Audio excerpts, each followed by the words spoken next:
Hello दोस्तों, आज हम लेकर आए हैं एक नई वीडियो के साथ। Class 12 subject physics. Very important question है दोस्तों। चैनल का नाम है आर्टिकल 2 डैश MCQ। पर नए हो इस चैनल पर तो सब्सक्राइब कीजिए और please share and comment like भी कीजिए। तो वेरी इंपॉर्टेंट क्वेश्चन है ये। क्वेश्चन 2024 में पूछा गया क्वेश्चन है, तो 2025 में 99% चांस है आने का। तो दोस्तों, पहला है गॉस के नियम के अनुसार। फिर दूसरा हम पढ़ेंगे समांतर प्लेट संधारित्र। समांतर प्लेट संधारित्र।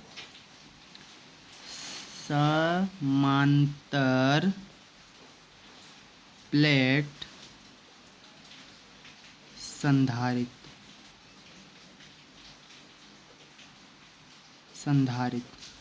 फिर हम पढ़ेंगे तीसरा।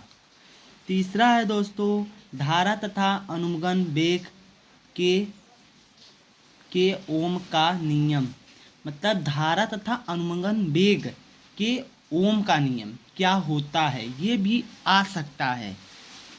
जो एकदम इम्पोर्टेंट है दोस्तों, हम उस पर टिक मारेंगे। आप कॉपी पेन लेकर बैठ जाइए दोस्तों। धारा तथा अनु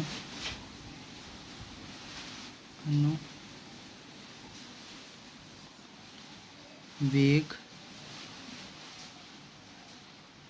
के ओम का नियम। ओम नियम। अब हम चौथा पढ़ेंगे दोस्तों। चौथा है क्रिस्चाप के नियम तथा अनुमगन वेग। ये तो आ सकता है दोस्तों, ये तो एकदम पढ़ के जाना।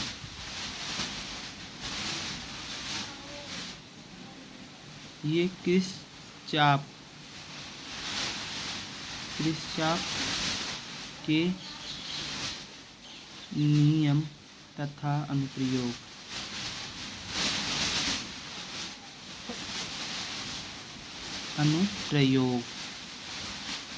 ठीक। अब हम पांचवा पढ़ेंगे एक समांतर चुंबकीय क्षेत्र में धारावाही लूप पर लगने वाला बल आघूर्ण दोनों समांतर धारावाही चालकों के बीच लगने वाला बल ये नहीं आ सकता है दोस्तों। सीधा हम अब पढ़ेंगे छठवां चुंबकीय पदार्थों में अंतर।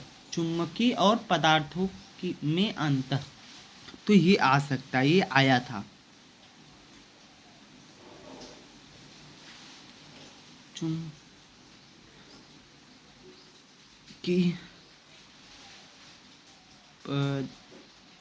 पदार्थों में अंतर।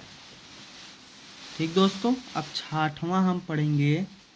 देखो, ये एक जानते होंगे आप, फिजिक्स में सेकंड पेपर है ये, एलसीआर परिपथ में अनुदायिक आवृत्ति क्या होता है, ये तो आता ही है। पथ में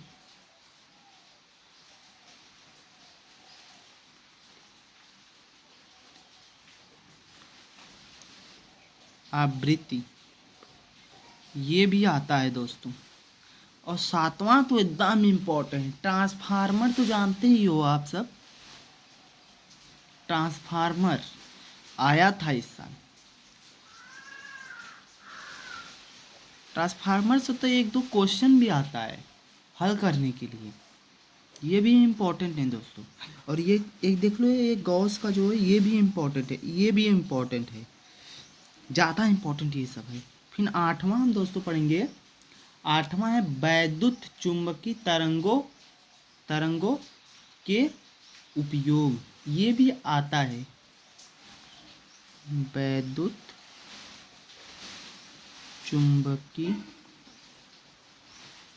तरंगों में उपयोग।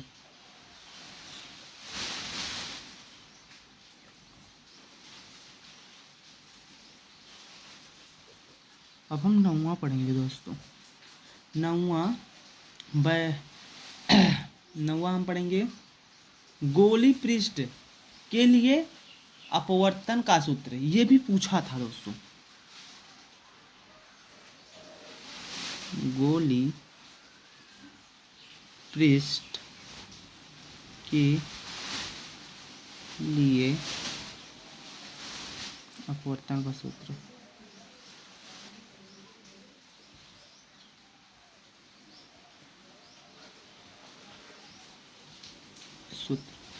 ये तो पूछेगा, ये पूछेगा आप सबसे।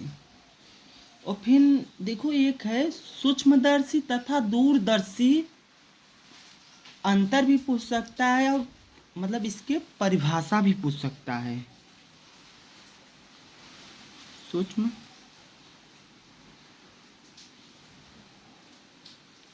दर्शी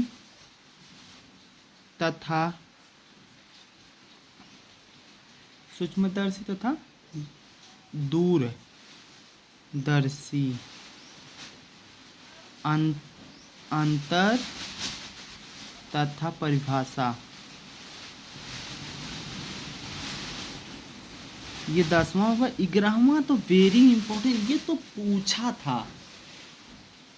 हाइगेंस के द्वितीयक तरंगों का सिद्धांत, उसके उपयोग। तो हाइगेंस तो जानते हो,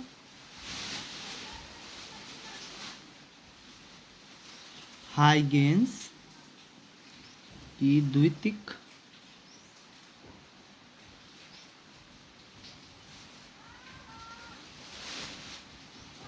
तरंगों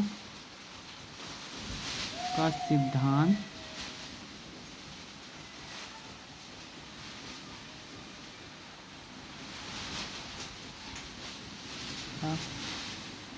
उपयोग। 11 हो गया। अब हम 12 चलेंगे। ठीक, 12 तो जानते ही हो, ये भी इम्पोर्टेंट है भाई। आइंस्टीन का प्रकाश वैद्युत समीकरण, ये समीकरण निकालना होता है, ये भी पूछा था। ये तो 100% पूछा था।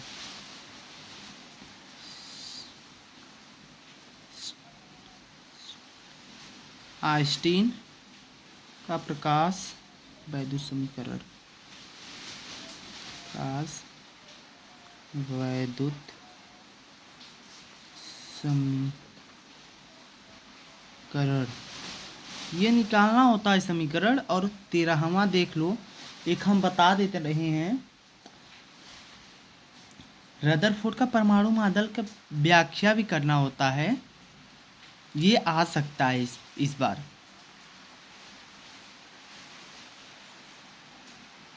रदरफोर्ड का परमाणु मॉडल, परमाणु मॉडल की व्याख्या, ये पूछ सकता है। ये आप सबके वाइबा में भी पूछ सकते हैं। ये तो जहाँ 11 में पढ़े होंगे रदरफोर्ड, फिर 12 में तो उसका रदरफोर्ड का परमाणु मॉडल कैसे जानते हो कि प्रकाश की किरण पड़ती है तो आर पार हो जाती है, यही इसमें लिखना होता है बहुत, कम से कम 1 से 1.5 पन्ना में। तो हम अब पढ़ेंगे, लास्ट क्वेश्चन है 14 हम पढ़ेंगे। पीएन संधि जानते होंगे, संधि में धारा का प्रवाह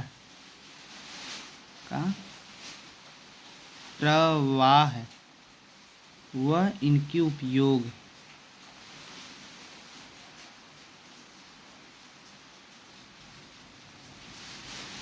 ठीक, ये लास्ट क्वेश्चन था। ये तो आपके कई बाहर से जो वाइवा में टीचर आते हैं, एग्जामिनर, वो पूछते हैं पीएन संधि होता क्या है, पीएन संधि होता क्या।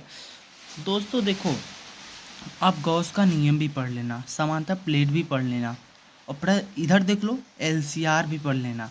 ट्रांसफार्मर भी पढ़ लेना, वैद्युत चुम्बकीय तरंगों का उपयोग भी पढ़ लेना, फिर गोली पृष्ठ के लिए अपवर्तन का सूत्र निकालना जरूर आना चाहिए, दूरदर्शी और सूक्ष्मदर्शी क्या होता है, फिर आइंस्टीन के द्वितीयक तरंगों का सिद्धांत भी आइंस्टीन प्रकाश वैद्युत समीकरण निकालना तुम्हें आना चाहिए।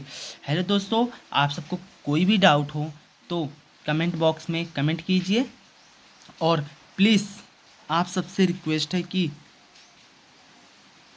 सब्सक्राइब कीजिए आप सब। ओके, आते हैं नेक्स्ट वीडियो में।